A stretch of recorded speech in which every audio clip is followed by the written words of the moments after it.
ఇంతగానో దారుణమా one side ఆ శ్రీరామ్ కాడ road ఒక్క దాని వల్ల వాళ్ళు వన్ సైడ్ చేయడం వల్ల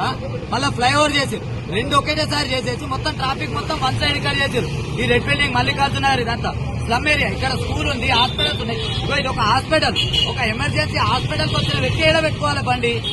ఎంత ఎమర్జెన్సీ ఒక 10 నిమిషాలు పెట్టుకుంటే కూడా ఇంత దారుణంగా చేస్తే ఎట్లా పరిస్థితి మరి ఎన్నో రోజుల నుంచి ఈ మార్కెట్ వల్ల ఎంతో మందికి ఇబ్బంది అవుతుంది ఎన్నో సెల్ ఫోన్లు పోయినాయి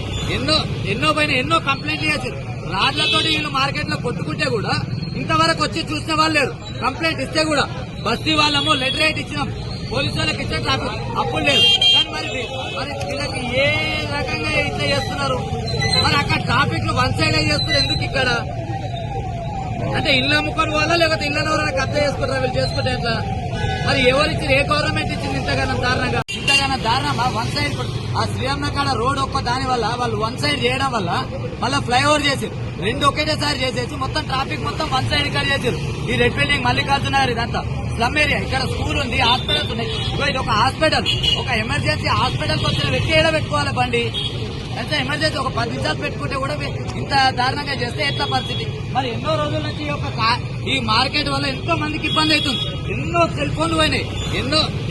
ఎన్నో కంప్లైంట్లు చేశారు రాడ్లతో వీళ్ళు మార్కెట్ లో కొట్టుకుంటే కూడా ఇంతవరకు వచ్చి చూసిన వాళ్ళు లేరు కంప్లైంట్ ఇస్తే కూడా బస్తీ వాళ్ళము లెటర్ రైట్ ఇచ్చినాం పోలీసు వాళ్ళకి ఇచ్చే ట్రాఫిక్ అప్పుడు లేదు కానీ మరి వీళ్ళకి ఏ రకంగా ఇట్లా చేస్తున్నారు మరి అక్కడ ట్రాఫిక్ లో వన్ సైడ్ చేస్తున్నారు ఎందుకు ఇక్కడ అంటే ఇల్లు అమ్ముకోని వాళ్ళ లేకపోతే ఇళ్ళని ఎవరైనా కబ్జా చేసుకుంటారా వీళ్ళు చేసుకుంటే ఎట్లా మరి ఎవరిచ్చింది ఏ గవర్నమెంట్ ఇచ్చింది ఇంతగానో దారుణంగా